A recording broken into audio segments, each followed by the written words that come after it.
Почнувам с една твоја изјава, велиш вака во музиката влегов на 13 години кога почнав да свирам гитара. Мислам дека настан што најмногу влијаше на мојата одлука, или да влезам во музичките води, концертот на Биело дугме што го гледав 74-та или 75-та, сега тоа ти ќе се сетиш, четврта ќе да е.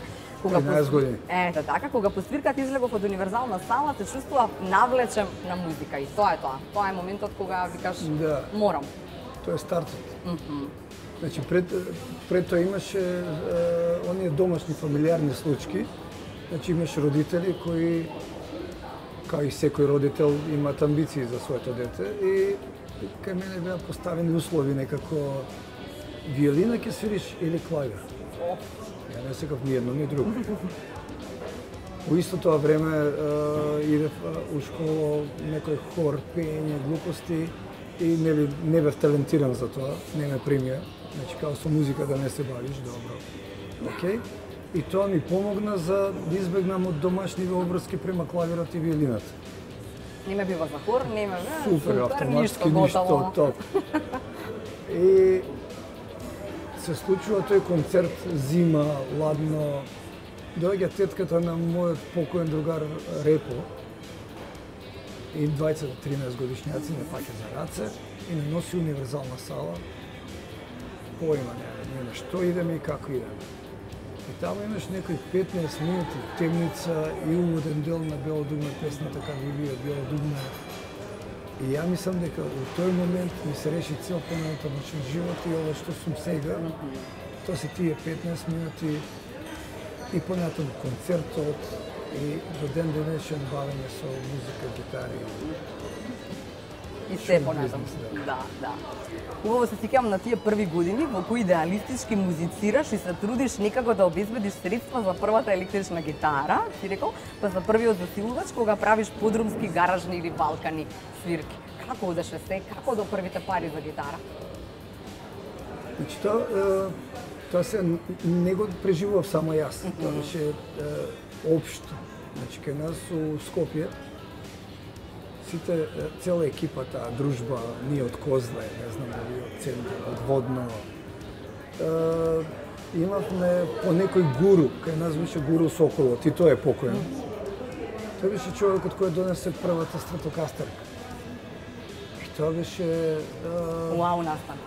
Тоа не е уау, тоа не можам да опишам за да сватат луѓето. Значи, у сегашни услови тоа кажано, некој Бентли најубаво, некој Ферари го имаш, и ти го дава другарот и ти спие со него.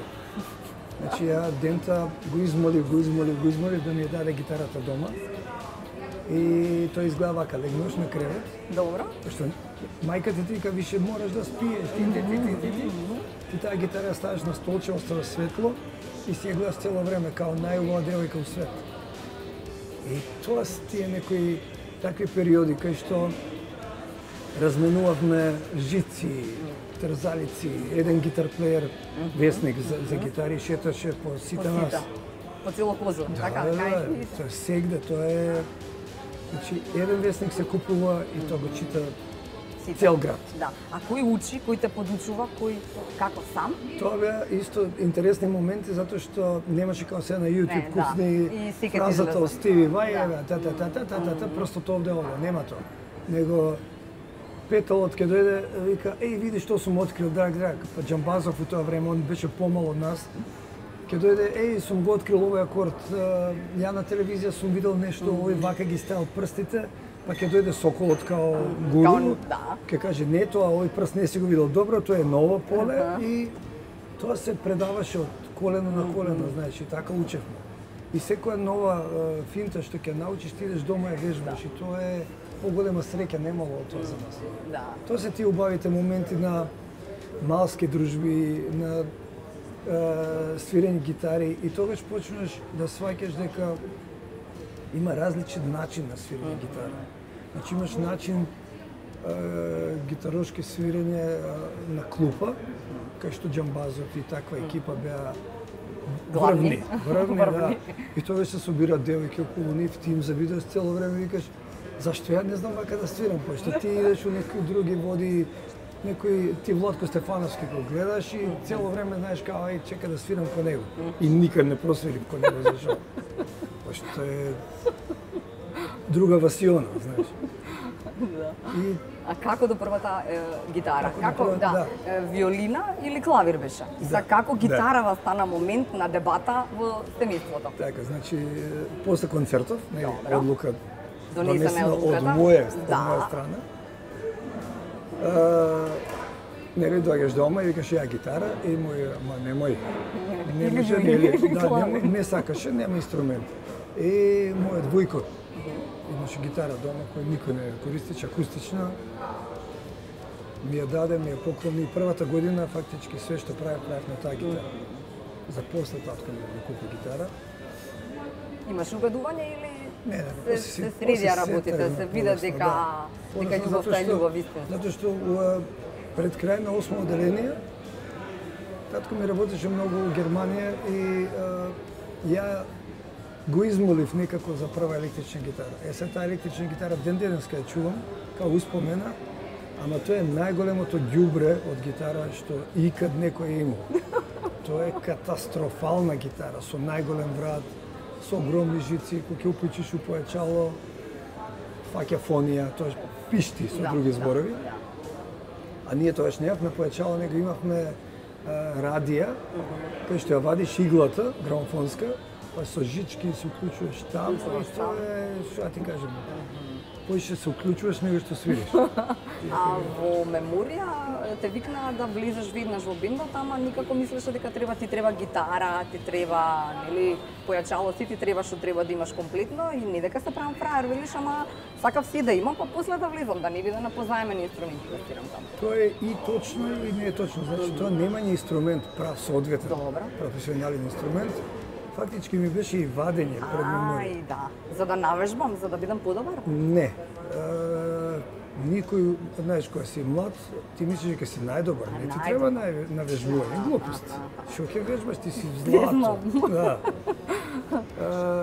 Значи ти доаѓаат Тони Димитриевски и Камиказа и доаѓаат дома кај мене, ајде да ни свириш со нас, да свириш со нас. А нели ние у тоа време Нена они го извадија хитот. Си каш, ајде бе, што е ова, 3 акорди песна, ова уопште не ќе да го свирам. За 3 акорди не уклучувам гитара, нели? И фактички моето немање соодветен инструмент ми беше и вадење на некој начин.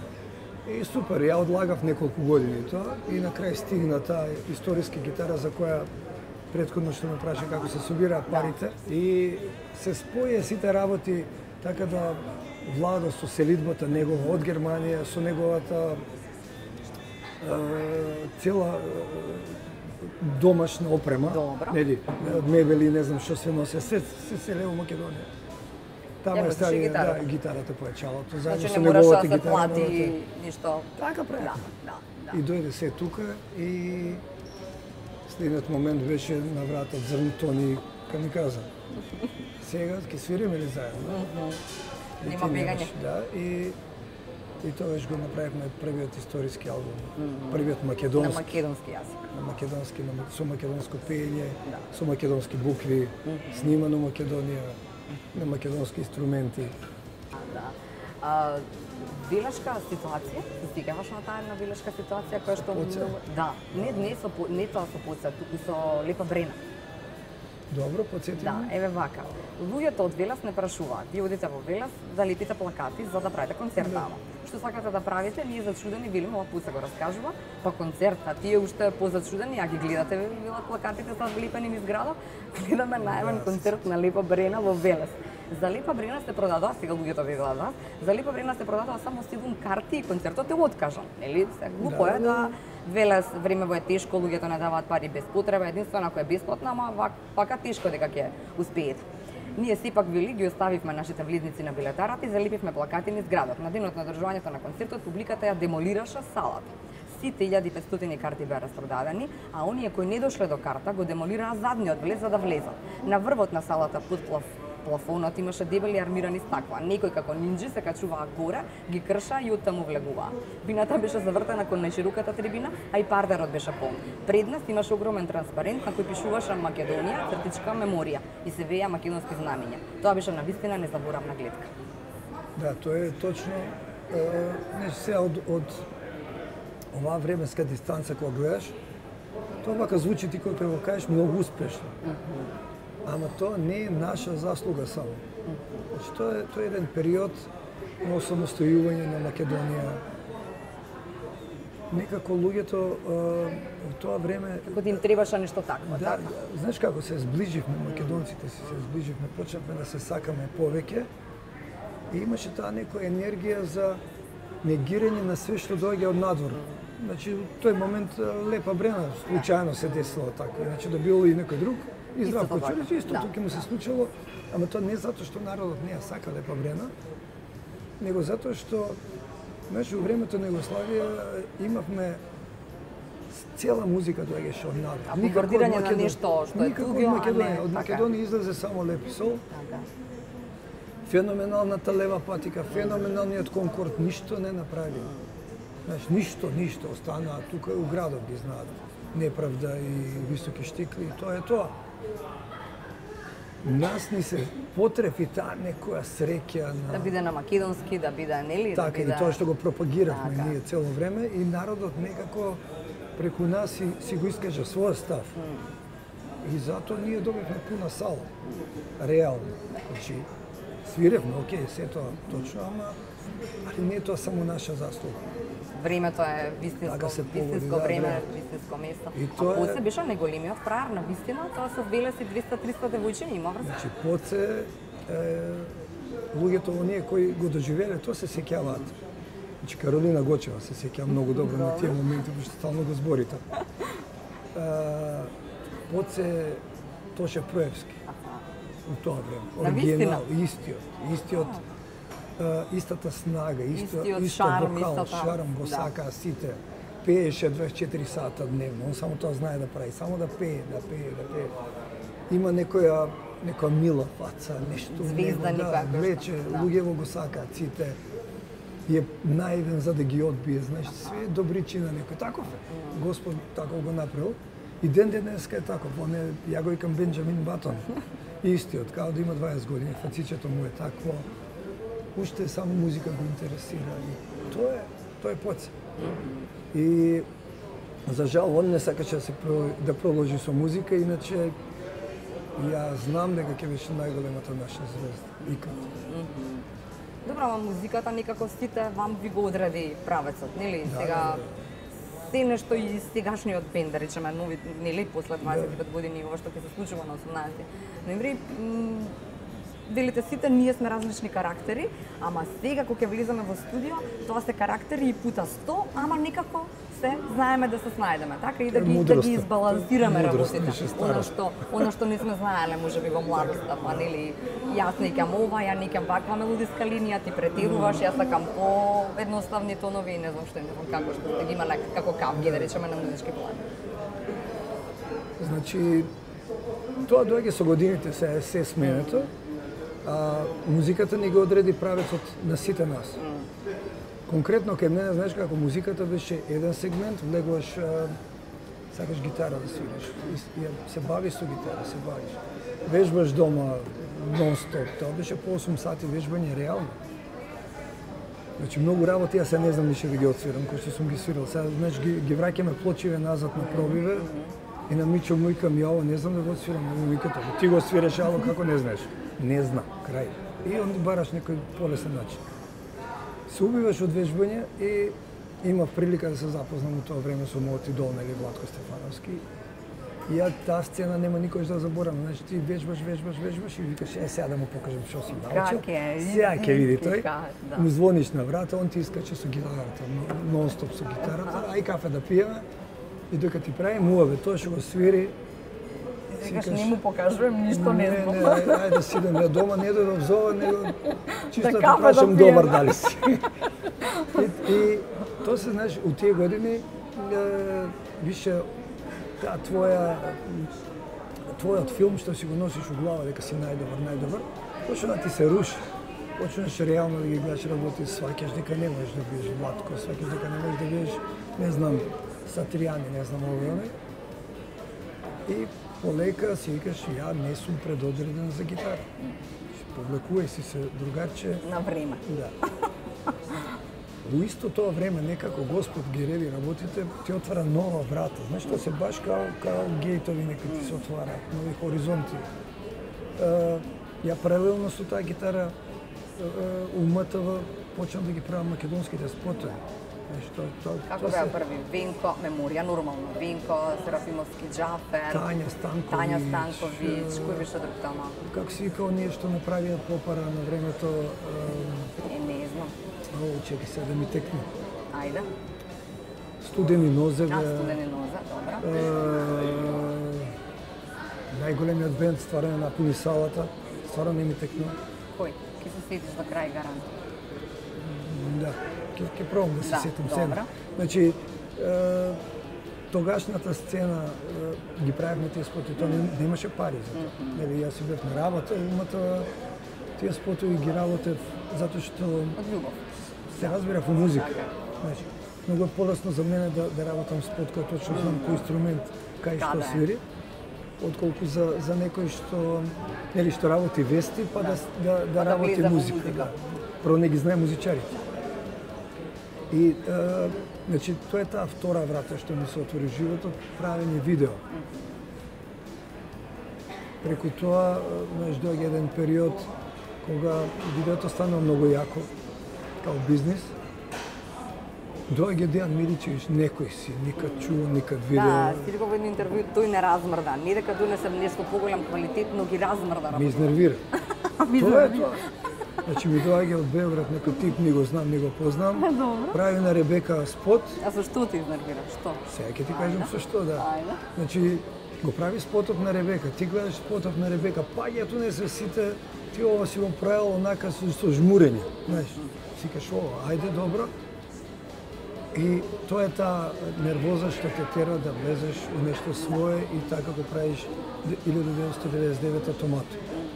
Знаеш, у цело пак некое комплицирано време кај што повторно војни, глупости, ја купувам опрема, што да ти кажам, дома жена ми вика ти не си нормален. Да, баш како купувам најскапа опрема, видиш, ако се занимаваш со ова, стално сум бил така. Да, вака си рекол во едно интервју. Добра идеја е она што е водилка или она што е најважно. Но добрата идеја без лоша техника само ќе ти ги намали шансите да го достигнеш она што како квалитет сакаш да поседува добрата идеја заедно со особено ако знаеш дека те бива за тоа. Така, што е многу важно. Не можеш да работиш со за жал денеска тоа многу расширено, да работиш со опрема од 300 евра и да чекаш да направиш продукција, не знам како. Продукт да направиш на Бионсе спот да правиш, не можеш. Значи или ќе се тркаш со тие големите во Холивуд, макар да ти бегаат милион години, сепак ќе се тркаш со нив. Колку можеш на овој простор, во овој град, оваа држава. И тоа ќе ти биде целта.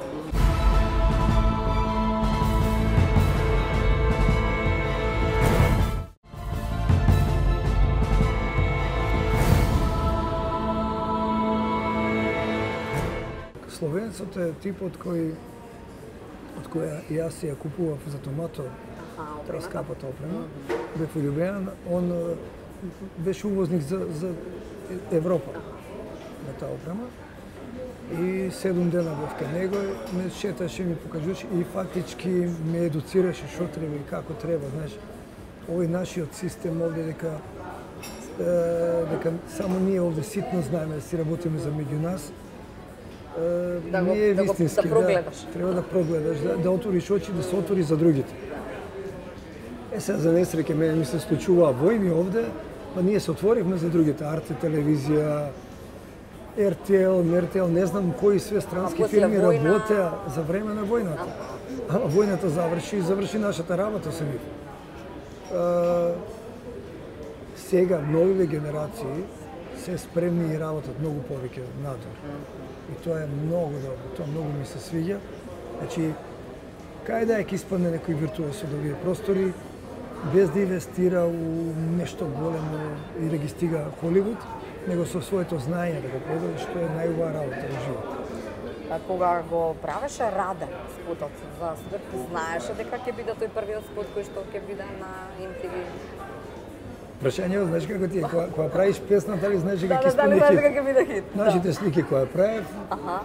дали ќе биде хит? Не знаеш. Тоа е, значи бебенце, раѓаш дете. Секој спот ти е тебе исти. Мене Раде не ми е најдраг спот, сите спотови ми се драги.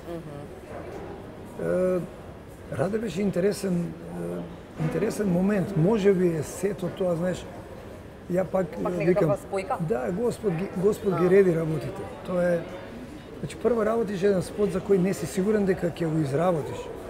Ти имаш идеја. Зошто? А идејата ти доаѓа, значи ја слушаш песната, супер хит, нали доаѓа, ти ја слушаш песната дека е весела, дека е швркица. Некако откачано нешто треба да биде. Раде Рогожаров тука и све тебе те повлекува на некоја лудорија. Ја као што ме дал Господ и тоа у погрешно време го избрав. Избрав да им ги правам големи главите на сите. Сега, за жал, место да избереш ти пеач кога е единствен, па една глава да ја правиш, ти го најгеш најголемиот бенд у Македонија бројчано. 7 ли бе, мислам 7 век. 7 или 8 беа. Не знам, многу. Ти треба толку глави да сликаш посебно. Значи како иде тоа? Снимаш Неготино горе снимавме Кавадарци. Снимаме на ниви на 50 степени као и сега што е времево. Снимаш, све тоа завршува, идеш у студио, ставаш хрома позади и секоја глава посебно ја снимаш. Ја снимаш? Посебно, да. И после таа глава од студиото ја чистиш, дали од целото. Одседрува, добра. Па ја ставаш на движењето на телото на онаа глава. Од Неготино и Кавадарци. И тоа е спот правен у тоа време некои 2 месеци. И па затоа виделе тие што виделе. И фактички на MTV најверојатно трудот им се видел, вау, се убиле од работа луѓе, да им го пуштиме спот. И тоа беше првиот македонски спот што отиде на правото MTV. Не на MTV Андрија. Сега овие цело време македонски спотови што не е проблем. Така е, да. Има и еден канадски бенд кој што те однесае, односно го однесе целото мато на едни други MTV Awards. Канадски, така во Канада награди. Како се случи па тоа? Војна беше или после војната или пред војната? Нема врската со војната. Не шегувам само, нели? Да, вчера ме канадски бенд за кој ја никад нисам чуo. Него Давор Јордановски е момокот што свиреше со нас клавиатури у последната постава на Меморија и отиде да живее во Канада. Со години станува таму познат музичар, работи со Шанеја Твейн, се свири на многу албуми познати светски. Наши и не ни знаат дека. Јас знам заради тоа што Давор беше како оној гуруто ваши, како Игор Џамбазов најдобриот што свиреше заедно со Дарко Тасов во аеродром на клубот. Гитара. Да. Значи он со Мики Петковски, исто наш најпознат клавиатуриста, живеат у Канада и работат таму цел живот. Тој е човекот што успеа да ги натера канаѓаните. Значи први имавме 3 месеци преговори. Знаеш, преговорите беа у смисла на цената. Се ти им кажуваш цена овде за 2 спота и 3 студиски, со хотели, со смештај, со све и кажуваш една цена за која тебе те боли глава, ама викаш стварно не може нешто поевтино тоа. Тие кажуваш цената, овие горе те прашуваат тоа е за све или за еден спот? Викаш за све. Едно като вау, кај нас ова за еден спот старт. И тука, супер. Значи, првата скала, таа парите Е поминат. И сега доаѓа вториот проблем. Ама чекај, сега кај вас не е сигурно, тоа кој знае како е тамо, па како живеете, имате ли телевизор у боја? Фрижидер, имате ли каде чувате храна? Хајде, викам, имаме све тоа. Исто, тогаш уште нема интернет. Мислам дека стартот на интернетот нема на YouTube, па да им пуштиш што си работил. И тука Давор помогна да ги донесе луѓе во... Се случи тоа што се случи, ги снимавме спотовите, не сака да си одат за Канада, после тоа остана 3 месеца луѓето, стварно. Да. И Џој се јавува, главниот шефот ми, се јавува негде февруар месец, или како беше, не сеќам. Цел среќа, номинирани сме на MTV Канада Music Awards у топ 3. Знаеш што е тоа? Тоа е... Значи, као твоја работа, не знам, да сонуваш, да станеш Джей Лено, и одеднаш Джей Опра, Лено... Опра. Или Опра, да, имаш право. И одеднаш Опра ти се јавува и ти вика, ја и ти сме номинирани заедно. Кој ќе биде бољи годишно нешто Греми, ќе ни даваат. Тоа е тоа. У Македонија нели исто тоа, многу сме заинтересирани за нашите успеси. И исто не се знае тоа многу, ама не е битно Македонија да го знае, битно е, значи ја да си го знам. Тоа ти покажува дека цел живот си бил на некој прав пат. Вечерта не победивме, не освоивме награда, Ама бевме меѓу најдобрите. Најлошо би биле трети. Нема нели второ и трето место, али ето најлошото е трето. Најлошо е трети да бидеме во конкуренција на тројца. На MTV Awards. Така. Па тоа е тоа. Да. Нашите слики, како дојда? Како се создаде? Нашите слики е песна во еден период. Значи, ја тоаш почнувам веќе некоја поозбилна врска со сегашната движена Ирена. Претпоставувам дека е некаква врска таква. Да. И тоа е еден период, нели, љубовта те влече. Сите тие емоции да ги ставиш некаде, да ги запишеш. Те прават и подобар у секоја работа. Значи, дали се бавиш со музика, дали копаш ров, дали кречиш зграда, дали финансија работиш. Кога има љубов, се поина. Така е, другари. Те мотивира и ти си одеднаш попаметен, поинтелигентен, повреден. Тој е периодот кога он работеше во Рим многу често, како туристички водич. Ја бев доста често сам дома и тие некои ноки кои ти фали, знаеш. Зимаш гитара, свириш дра и песната настане. И после идејата околу текстот ја пренесов на Перо Ристо Самарџиев во тоа време. И они го споја текстот и тоа е таа нашите слики. Значи таму има 100% љубов и тоа е. Затоа, значи народот тоа цел живот ми изненадувало. Тоа ми се случуваше и као гитариста, тоа ми се случува и сега со видеото. Значи, некако си го сеќаат луѓето и така ти враќаат. Значи, пренесено на концерт, за да ме сватиш поедноставно. Да. Има ти истото соло го свириш, да кажеме, на секој концерт вечерта. Кога ти си расположен, кога ти тргне угло свирењето, значи тоа зависи од првите неколку минути од концертот. Одма гледаш дека, окей, супер, ми тргна, имам звук добар, и тогаш тераш угло. Кога ти ќе се напуниш со таа позитивна енергија, осеќаш од овие доле, вака некако, знаеш, те пумпаат. Кога тебе ќе ти тргне лошо, или кога ќе гледаш на сат, уште колку имаш да заврши концертот да си одиш, истото го осеќаат луѓето и одеднаш ги имаш доле, они си разговараат меѓу себе. Гледаат кога ќе заврши. Они гледаат кога ќе заврши и си се одвараат на девојки, си пијат пиво. И тоа е тоа ти е наградата. Значи, колку вредиш, толку ќе ти се врати. Не слушале приказната на Весна, да речеме, на последното интервју со Тош. Ама и ти ја имаше стриката или не стриката, не знам како да кажам, да бидеш, нели, тука. Како ти од твој агол го доживеа тоа? Тоа е многу чудна работа како се промени Тоши таа вечер. Се промени? Да, значи тоа го зборам секунд, тоа прво дома кога ти да го кажав тоа дома. Значи Тоши е растен кај мене цело време, моје дете.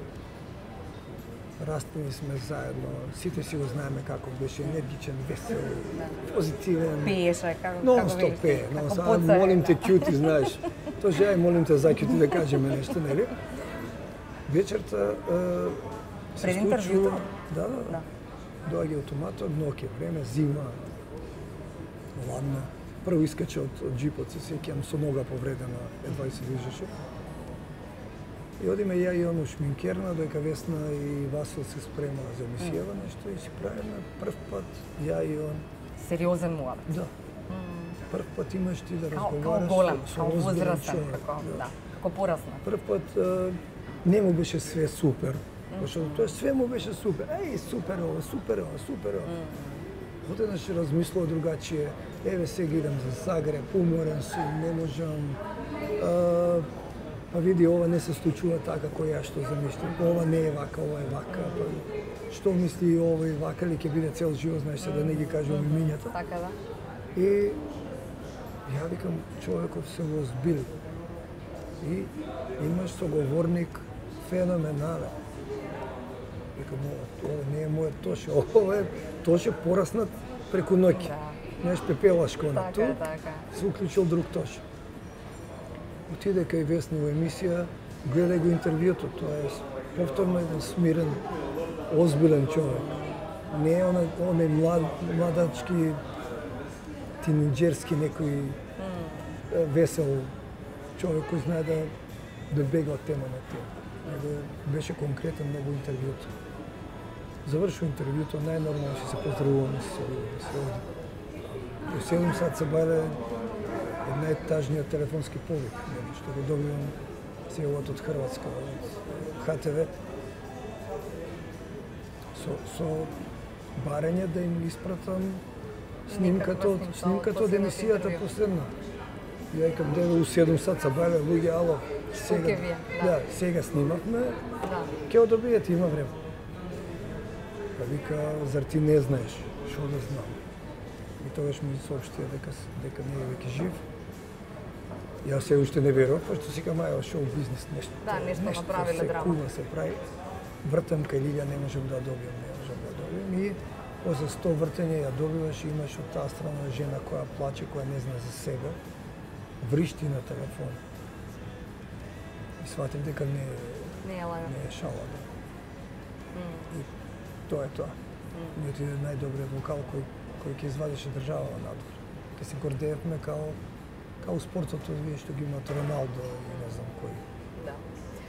Какви се другите музички звезди, ај не звезди, музичари, пејачи, кога се снима спот? Поинакви од она што ние ги гледаме пред камера? Секој е за себе приказна. Имаш и размазени, имаш суетни се, знаеш што сакаат или не знаат? Тоа се личности. Значи имаш од размазени деца, суетни деца до професионални, може би со 16 години по-професионални и од мене. Знаеш, такви некои озбилни, старо мало што ги кажа. Има секакви. Секој случај интересно е тоа да се работи, мене ми е тоа. Да, како е во односот на тоа дали е 16 или не знам со таткото, со мајката треба да се комуницира за тоа како ќе изгледа спотот, колку тие се сигурни во она што Томато ќе го понуди како, за возраст? Или треба да се објаснува, треба да се раскажува, треба. И тука е различно. Во секој случај јас сум цел живот сум бил искрен човек, кога разговарам и со родителите и со изведувачите посебно, значи не се сите 16 години ти беше од 20, 30, 40 години. Значи, кога разговараш со тие луѓе, ти точно кажуваш што сакаш да направиш во спортот, како сакаш да направиш. Значи, збориш отворено на секоја тема. Нема тука се треба гола да се сликаш ти, ама не го кажувам тоа, ќе ти изненадам на спотов и се татко и мајка во не се допаѓаат. Него точно разговараш и кажуваш, значи, продаваме тоа го продаваме. Океј, ако треба тоа се продава, се прави вака и вака и вака. Значи, ја не правам тоа порно да изгледа, пошто ја не можам тоа да го гледам. Значи, мене кога треба мене нешто да ме фасцинира за да го дозволам тоа. И тука наоѓаме, нели, збориме за родители, за овие помаливе. Тогаш наоѓаме да разбирање со нив, дали сакаат они така, не сакаат така, и ако сакаат, тоа да правиме тоа заедно. Знам дека нема да знаеш што е најдоброто што го направило Томато, ама што ти е тебе најдраго? Друго прашање. Нема, многу се. Многу се? Ајде неколку проекти, неколку интервјуа, неколку... На нашиот канал, на YouTube има преку 1200-300, не знам, видеа, постирано. YouTube-от е млад. Ние сме 18 години, имаме уште милион работи направени, што не се во YouTube. И се од сите тие деца ја да изберам нешто најдобро. Да. Како проект може? Како проект кој што, не знам, мислиш дека онака баш тебе те направил горд? Види, фактички све се сведува на нешто што те инспирирало на почетокот. Тоа е првата емисија, кратка, што испадна во Македонија, што смени начин на гледање на нештата. На правење телевизиски програми, тоа се викаше токму тоа. Тоа е првата 10-минутна емисија што беше у тоа време. Многу чудно. Што е 10-минутна? Што ви е вас? Пошто секоја емисија требаше да трае сат и пол. Како имавме некоја уматова културна емисија само еден час, се викаше, и таа стално траеше сат и пол. Пошто тоаш немаше време, ограничување, ова треба толку да трае. Да, па после тоа реклами, небулози, да. Си пуштиш микрофоните у студио и овие си отворат кафана у студио и си зборат 8 сати, не си да дома, знаеш. И у такви некои услови на работа, ова беше 10-минутна емисија дневна. И ја прави приватна продукција. Значи, прва приватна продукција, ненормална работа у тоа време, пошто нели МТВ, А1, не знам кој да сител, беа озбилни телевизиски куќи и не може се некој бане тамо да влезе. Клошарище, едно играч, некој ситен да ми прави емисија, уште секој ден да ми ја прави. И таа емисија направи бум. Од тамо настанаа после шема, па тротоари, па више им ги заборив имињата. Од тој терке настаната бекстејдж и све ова што дојде понатаму. Знаеш, интересно е кај нас што луѓето што после тоа почнуваат да прават такви емисии забораваат од кај почнува, да. Од кај тргнало да. се. Кој им ги отворил вратите, него се, нели, млади да се од нив почнува, ама тоа е така. Да. Твојата ќерка студира како беше филм и медија во Будимпешт, има уште една година завршување.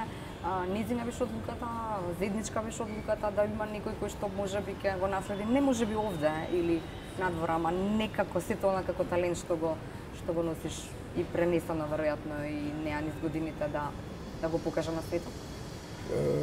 Значи, прво јас сум горд на нејзин многу. Значи, Ина е некој од раѓање дете со свој терк. Што знаеш што сака. Да, чудно човече, така. Ја и Рена пробавме да усмериме у некој по-нормален бизнес. Зашто ова не е нормален? Ова е ненормален. Не гледаш мене. Нормален бизнес у смисла на екзистенција, Сигурност, успешност, затоа што нели секој родител за своето дете го сакува на подоброто. Благодарение на нејзината тетка која има болницата у Софија, најуспешната гинеколошка Свети Лазар. И цела фамилија околу неја се доктори. Ние нели пробавме малку да ја водиме, ајде докторче, медицина да биде нешто, ама сигурно е тоа. Знаеш, ќе им помагаш на луѓето, ќе ги лечиш. Ништо од бизнесот. Не, ништо. И добро, окей, шо сакаш? Јас сега мога ти што се бавиш, ама викам тоа не е така како ти што си го гледаш на телевизија. Да, убаво така да изгледа се фино. Да, него имаш многу сати, многу макотрпни времења поминати на 50 степени, на минус 50, ладно, на топло, на вода. Нервози, адреналински шокови, недосни гости, не дошол. Точно тоа, па материјал кој е за бришење скроз или од било каква техничка причина се расипал, па од ново снимање и тоа е добро, дел од нашата работа. И тогаш направивме еден тест, отидовме година дена пред да заврши средно ново овде. Отидовме во Ференца, лета Нью-Йорк филм академи. Тоа е познат некој таков филмски камп школски. Ја однесовме во Фиренце, оставивме таму и со идеја дека, знаеш, Ке се предомисли. Ке се забавља месец дена, Дојди ке пројде меракот и супер, се врати. За жал наше, се враќаме да ја земе и има презентација. На едниот филм ја гледаш Ина Поповиќ камера, на другиот филм Ина Поповиќ едитинг, на третиот филм Ина Поповиќ глумица и нејзиниот филм кај што она е режисер. Кратки филмчиња, 3 минутни. И професорите ти викаат ова е наше дете. Значи, мора да те тргне по тој пат. Така. И тогаш се враќаме тука. И опишувам у Будимпешта као едно дете ми, ем да биде блиско некако, ем да биде европско. И тоа е тоа. Се заврши втора година, има уште една година таму, па после мастер ќе видиме каде ќе оди. Супер. Да. Ќе има некој да шири полиња. Најбитно е она да се снајде. Не треба никој ништо да продолжува, што тоа не е битно. Така. За крај на ова интервју, како е да се биде во кожата на Бана Поповиќ? Убаво, пријатно. Знаеш, ако правиш ретроспектива на цел свој живот, на крај си среќен човек. Знаеш, си имал се тоа што си посакал и убав ти е живот. Имаш убави пријатели околу тебе. Цел живот се дружам со многу фини луѓе. Имам круг на познанства низ цел свет. Сега ги имам добрите, фините луѓе, позитивните. И тоа е најголемото богатство на крај. Знаеш, ќе отидеш у било кој град, си имаш свој човек. Или отидеш било каде и се запознаваш, ама точно некако, дали по мирисот, дали по сензот некако се сеќате и се запознавате позитивните луѓе. Немам контакти со негативни, со, знаеш, влекачи кон нашата бара, да, со жабите. Цел живот се дружам со луѓе што идат напред, што го трасираат патот. Знаат да плива. Да. Ти благодарам. Хвала ти.